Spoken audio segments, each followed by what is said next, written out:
Hey everyone, welcome back to the fourth Verizon Connect training session. In today's lesson, we will be covering things related to drivers, and in particular, we'll cover unique things in Verizon associated with drivers, those being the drivers starting and ending locations, as well as something called a shift and a shift pattern that is associated with each individual driver. And then we'll conclude with talking about tags and how we're using tags currently in the system to assign pickups that are recurring jobs, so routine pickups to a driver in scenarios. And we've got a couple parts that we can break up this lesson into. We'll first start with talking about how we can set starting and ending locations for each one of our drivers. And in today's lesson, we'll be using an example about setting up a driver in the Melbourne, Atlanta area. So in Georgia, we'll have a driver up and running by the end of this lesson. And we'll first start out with showing you all how you can base your drivers out of unique starting and ending locations. And in particular, this is really handy for routing purposes as it relates to, say, remote drivers.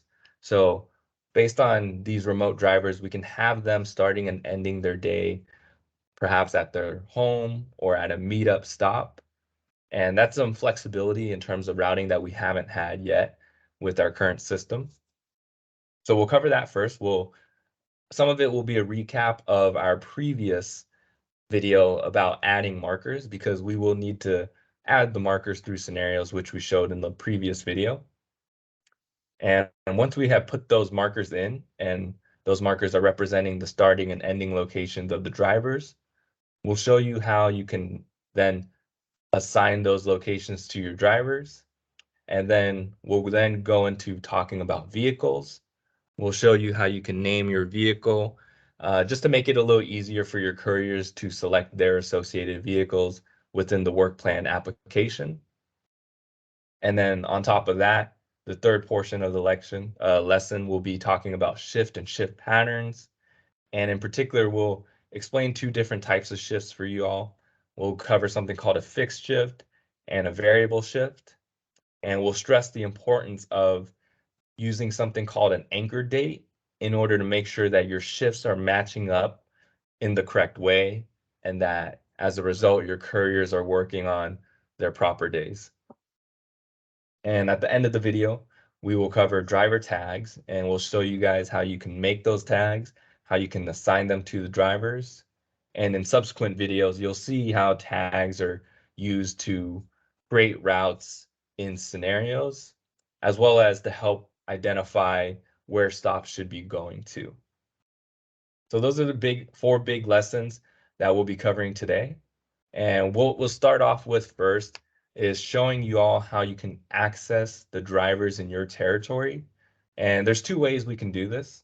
So we'll show you the first way here.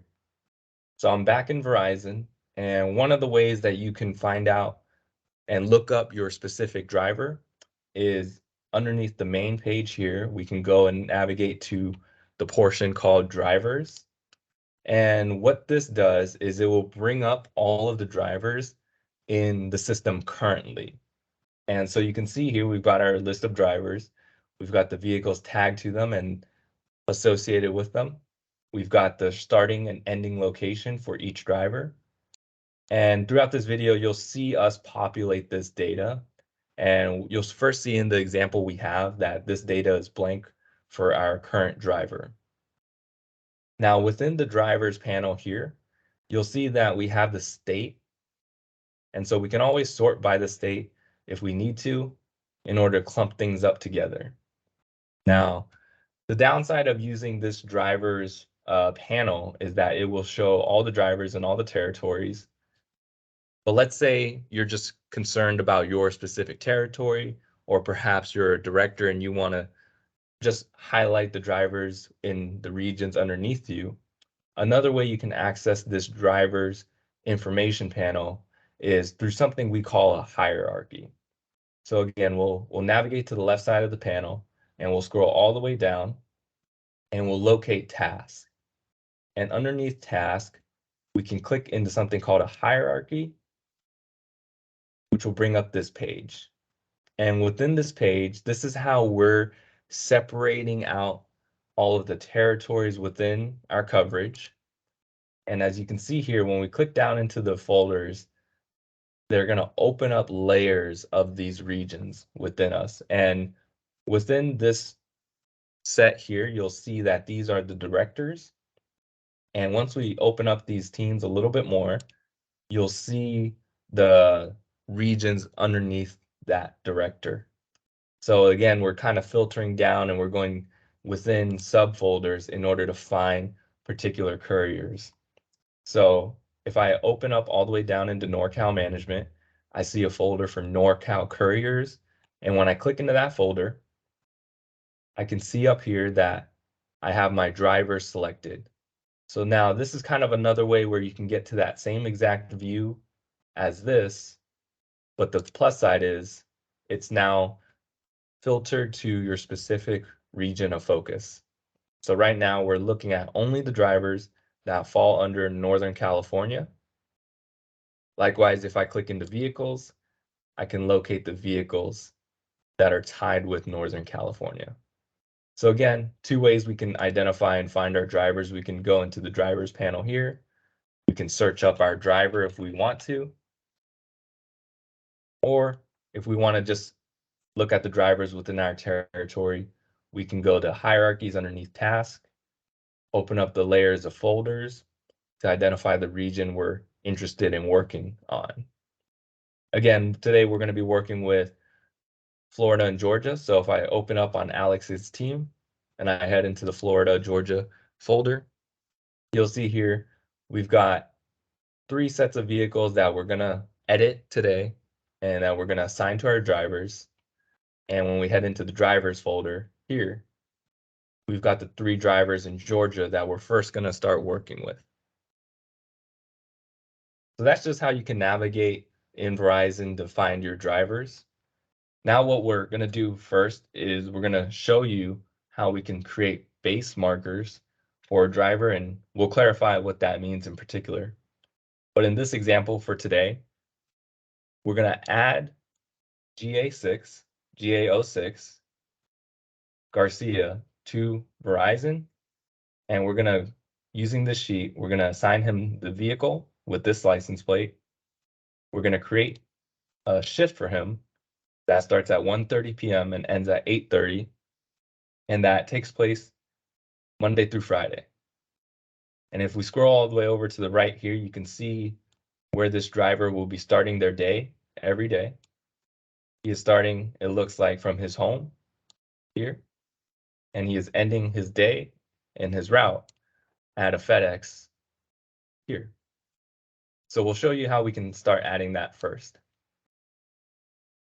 So again, I'm back into my drivers folder underneath Florida and Georgia, and I'm interested in working with Garcia today. So what I can do now is I can click into the blue portion of his name. And now here's where we're going to be working on the meat of our topic for today. So within the driver panel opened up here, the first thing you'll see is the based at dropdown. Here is where the driver would be starting and ending, or starting their day at a local HQ. And we're going to show you how we can add this in for the day. And you can also search it. So if the marker already exists, I can try to search it here. And as you can see in this example, we don't have a marker for this particular route to start his day. And that's okay. We can add it in scenarios pretty easily. But this is just the first thing you want to do if you're setting up a new driver, or perhaps you're editing an existing one. You want to go into their driver profile. You want to click into it. And the first thing you'll do is you can work on setting out where they're going to start their day. And you can also go about setting up where they're going to end their day. So within this details homepage, the based at dropdown is where the courier will be starting their day. Now, where they will be ending their day is located here in the shift tab. So if I click into shift, and we'll get to assigning these shift patterns a little later, But if I scroll down, you'll see that there's a section for secondary location. Now, what a secondary location is it's essentially the ending location for the driver. And if we have the box checked, the ending location will be different than the driver's starting location. And if we leave it unchecked, the secondary location, aka their ending location, will be the same as their starting location.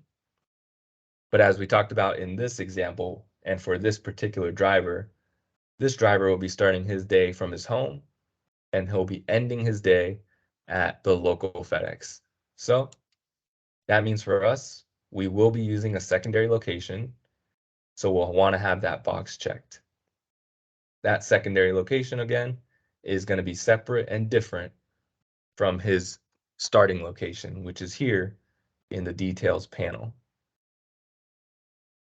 So now that we've identified where you can find out their starting and ending locations, let's go ahead and go into scenarios to add those markers into the system so that we can connect it with our driver. And again, we'll exit out of this. We can say yes, because we don't want to save any information just yet.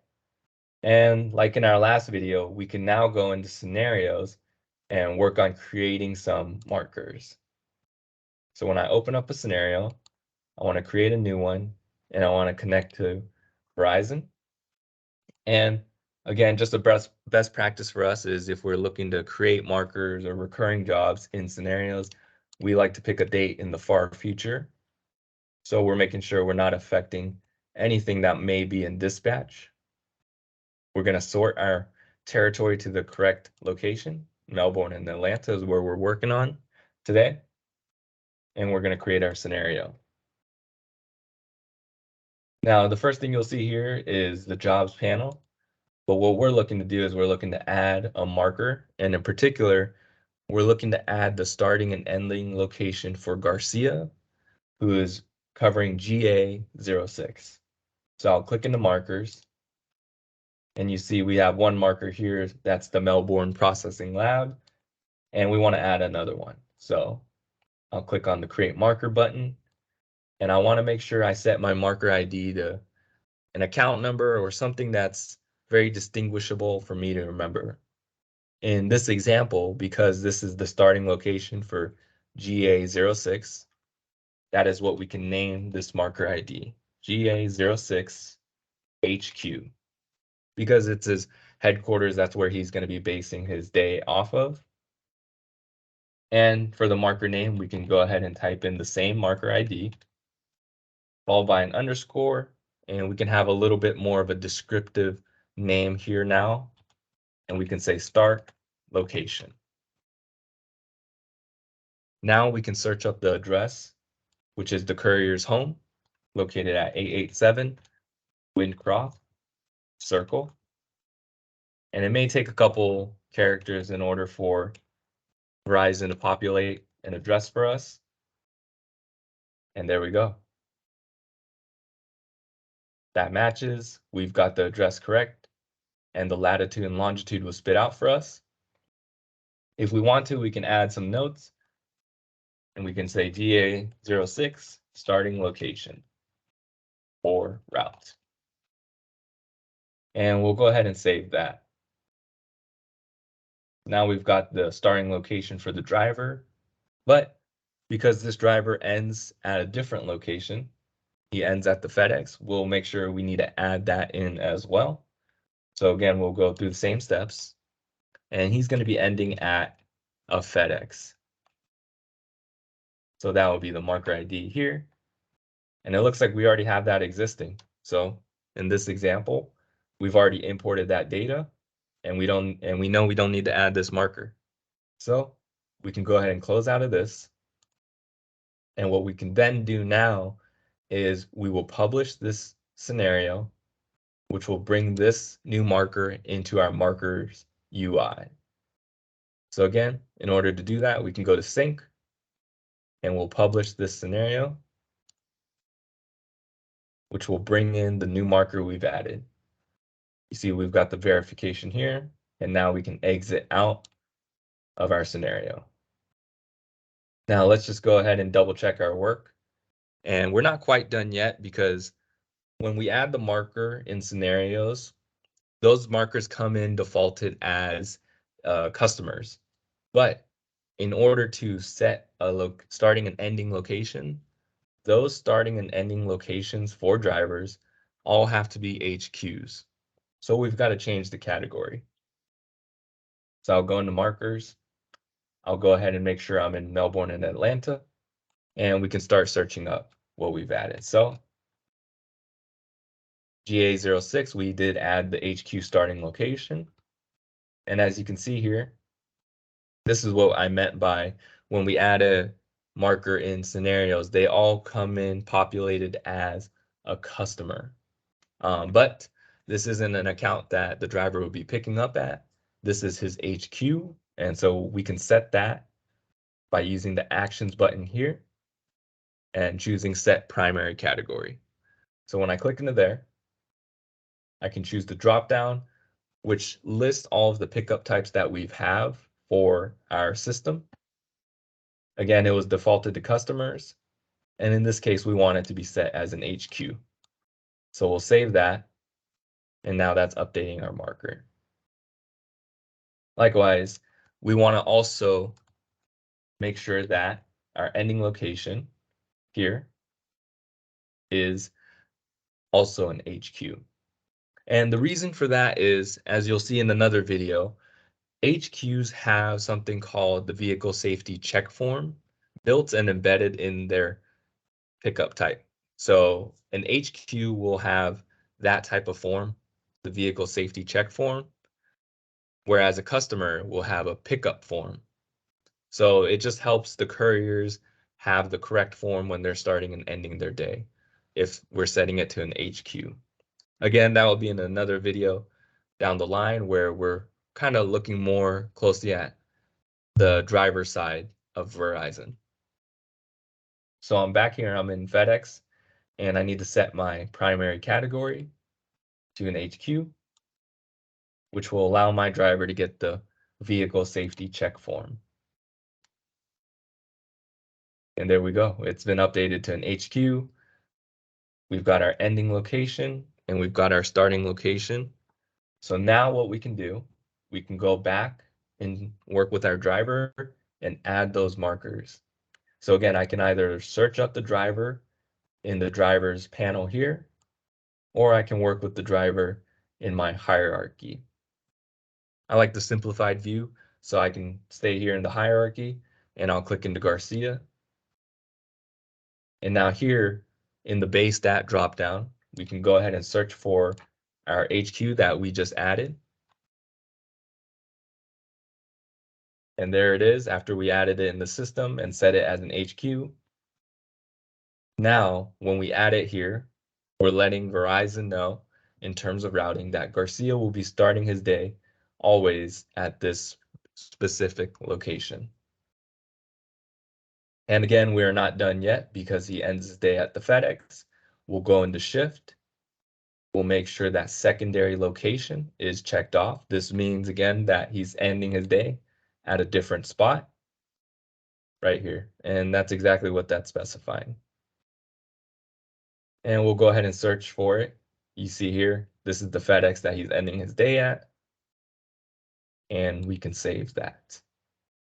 So now you can see here in this base stat column that he's starting his day at GA06, the HQ marker that we've added. So we're starting to fill out this driver's panel with more information, which is going to really help us down the line and is essential for creating their route. And again, to recap, that was covering the first portion of this lesson. We showed you all how you can add a starting and ending location to your driver. Now what we're going to head into is we're going to look at the vehicles within that region. We're going to name the vehicle a certain way, and then we're going to assign that vehicle to the driver. So when I go back into Verizon here, you'll see here we have our drivers tab, and we can click into our Vehicles tab as well. So clicking into the Vehicles tab here, the first column all the way to the far left is a nickname for each of the vehicles in our region. And just to make things a little easier, what we do recommend you doing is renaming the vehicle names so that they're associated with the driver. This helps out the dispatch view so that you know who's working. And it also helps the driver as well, because when they're logging into their phone application for the day, they'll see their name right alongside their associated vehicle, and it helps them ensure that they're picking the right vehicle. So we'll head back into our Excel document here, and you'll see that for Garcia, he's working with vehicle RKD 9241. So let's look for that one, and let's rename it accordingly.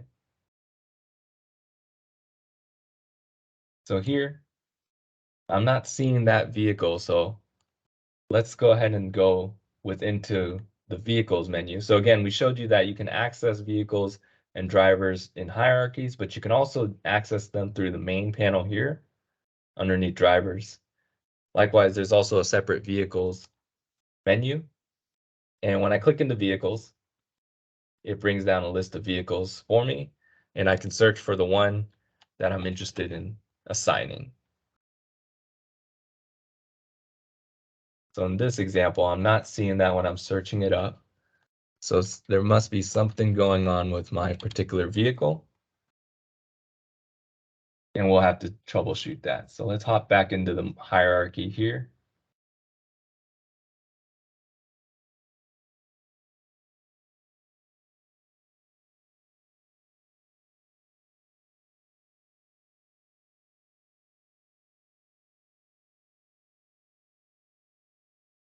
And just for the demonstration today, then we'll work with this vehicle and we'll assign it to the particular driver. So we'll click into there. And the first thing that we want to do is we want to rename the vehicle and tie in the driver's name with the vehicle. So when I clear out courier, I can type in the first name, followed by the last name of the driver here. And then what I want to do next is, like the driver, I want to set the base marker for the vehicle as well. So because we know that this vehicle will be for Garcia in GA06, we want to have that base marker be the same. So I'll search up GA06 here, and I can save that. So now I've got my vehicle renamed. I've assigned it to the base marker that's the same as Garcia. And what I want to do now is I want to assign this vehicle, which I've just renamed, to Garcia. So I'll go back into drivers and I'll click back into Garcia. And what I'll then do is go into shifts, and underneath preferred vehicle, we can then assign that vehicle to him. And we can search up, because we renamed the vehicle, Garcia. And sure enough, there's the vehicle. And that's why we kind of rename it. It helps us search things. It helps us tie the vehicle to the driver. And we can save that. So now we're starting to get more information here. We've got the driver. We know where they're starting their day. We know where they're ending their day. And we know what vehicle they'll be using. So that covered the second portion here, where we showed you all how you can rename your vehicle, which will help you search up the vehicle. And then we showed you how you can add the vehicle to your driver through preferred vehicle. The next thing we'll want to do for the driver is we'll want to create a shift and a shift pattern for them. And what you can think about the shift is the working hours within the day for that driver, and the shift pattern are those working hours extended over numerous weekdays. And you'll see that example here when we go into Verizon and we go into shifts underneath jobs and routes.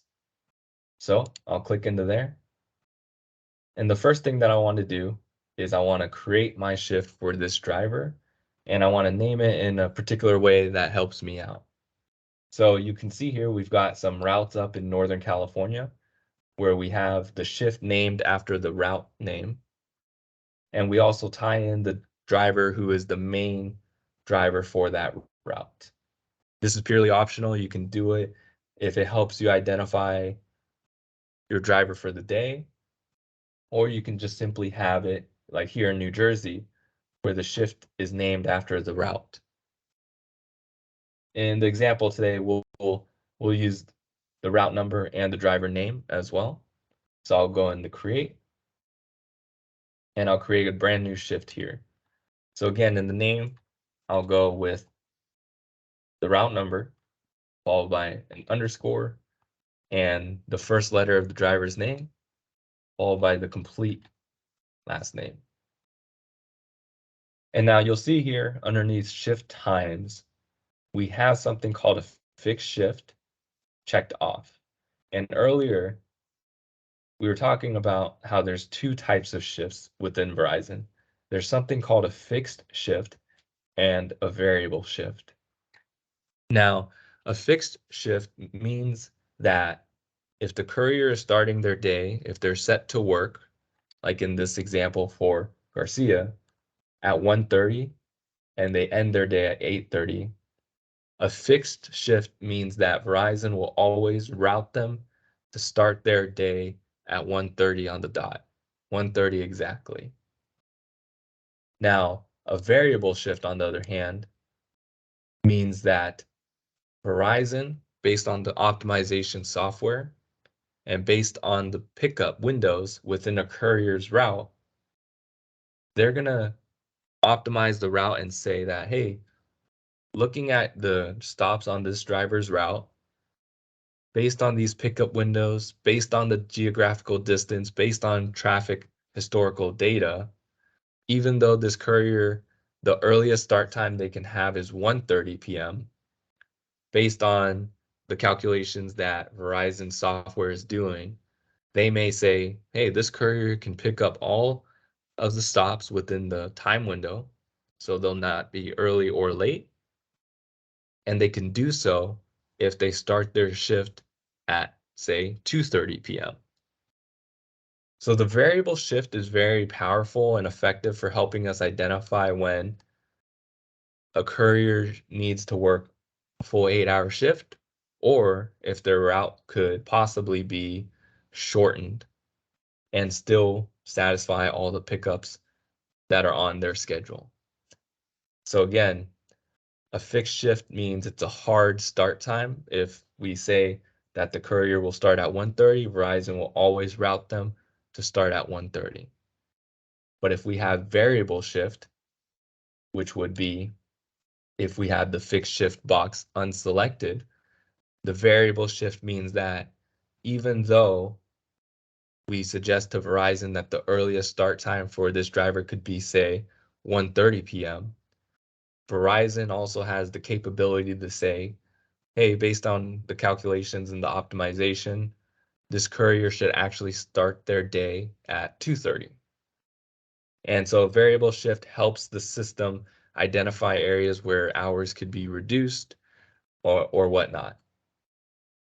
In this example for today, we'll have GA06 working with the fixed shift. So we'll say that, hey, we'll look at optimization another time, but what we want to do is we want to make sure this driver is always starting their day at 1:30 p.m. here. And then here for the hours, we can set how many hours they're set to work. In our example here, we've got the driver working from 1:30 to 8:30. So we can make that adjustment in here.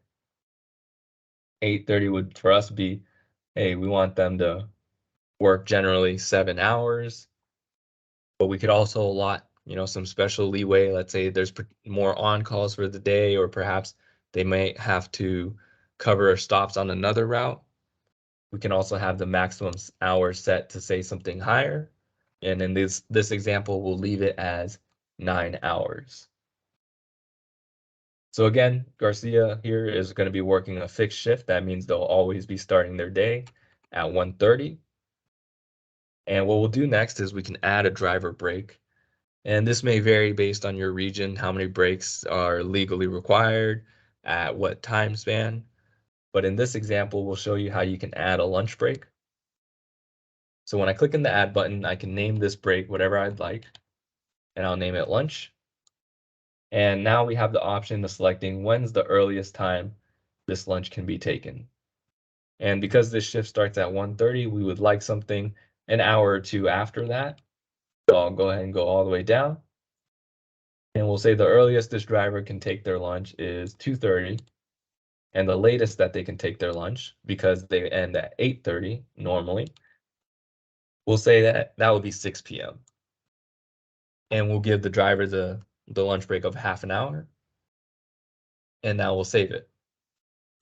So what this allows you to do is when we get into creating routes and scenarios, you'll see that Verizon will route them to their pickups and will also insert a time for their lunch based on the earliest start and the latest start for that lunch.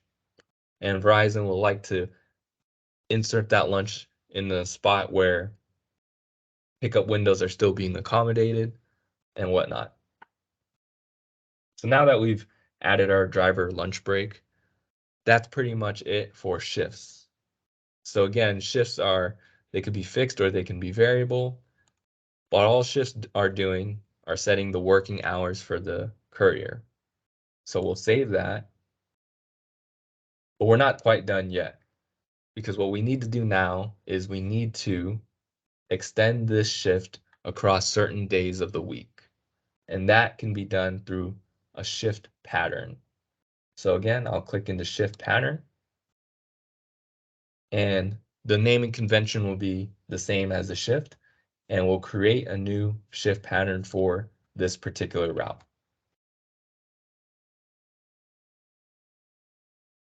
Same naming convention here.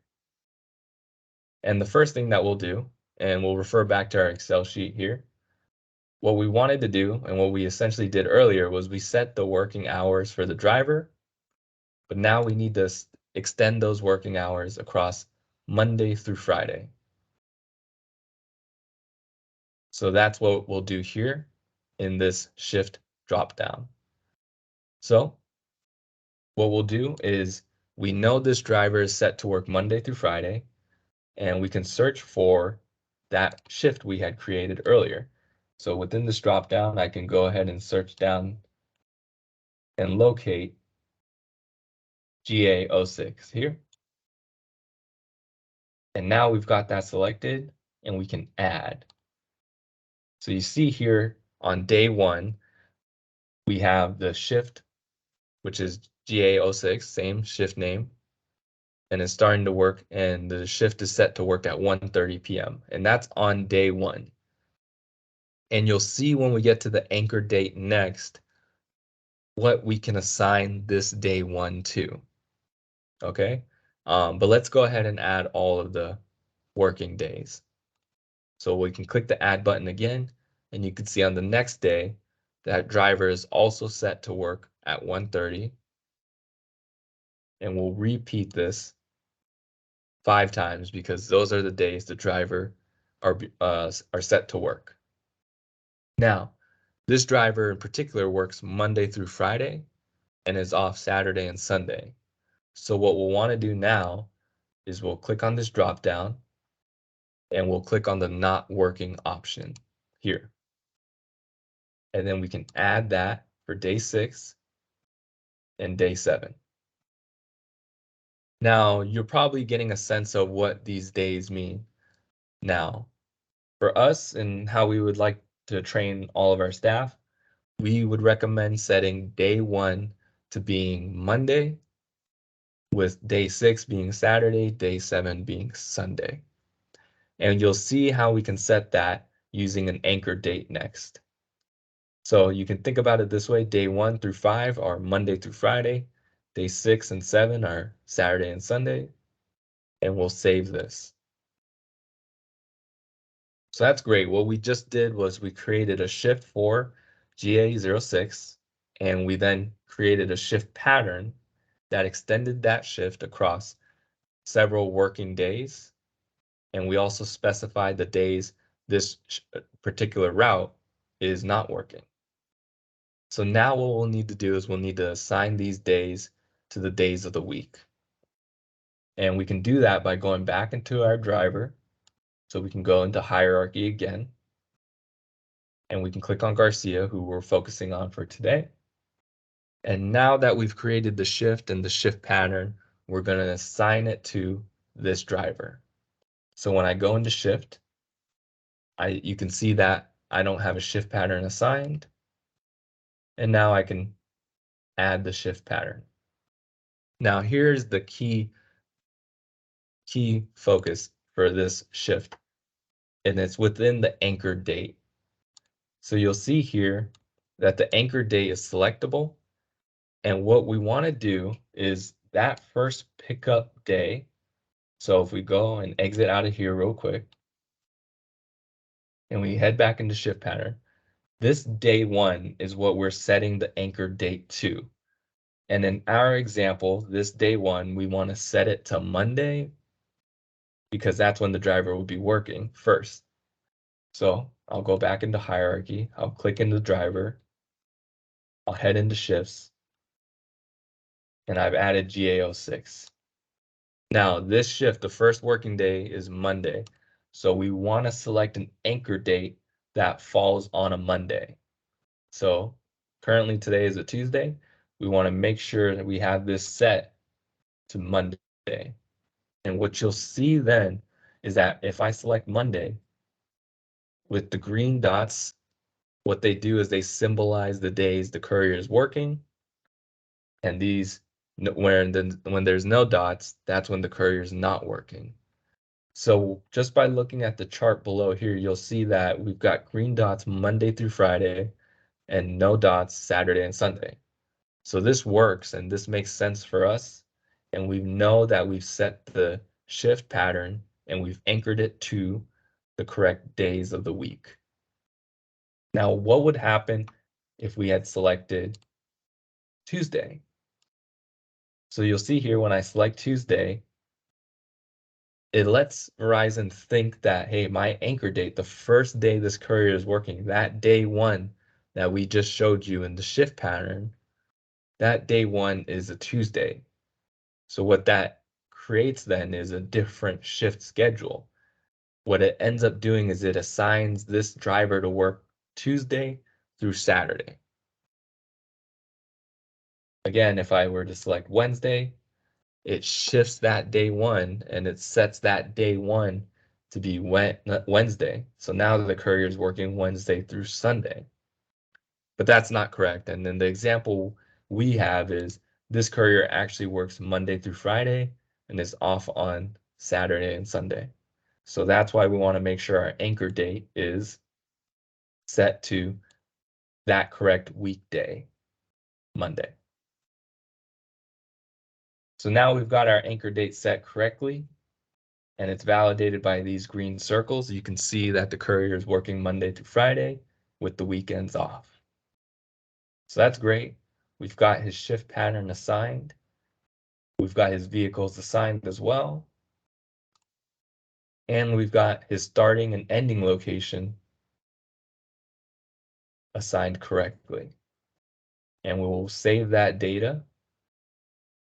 And now that covered 3 portions of the drivers. We talked about their locations, their vehicles, and their shifts. And now what we need to do is create a tag, and we need to assign that tag to a driver. And again, a tag is what connects a routine pickup to a particular route, which is represented by the driver. So the driver in this case represents GA06, the route GA06. So I'll exit out of here.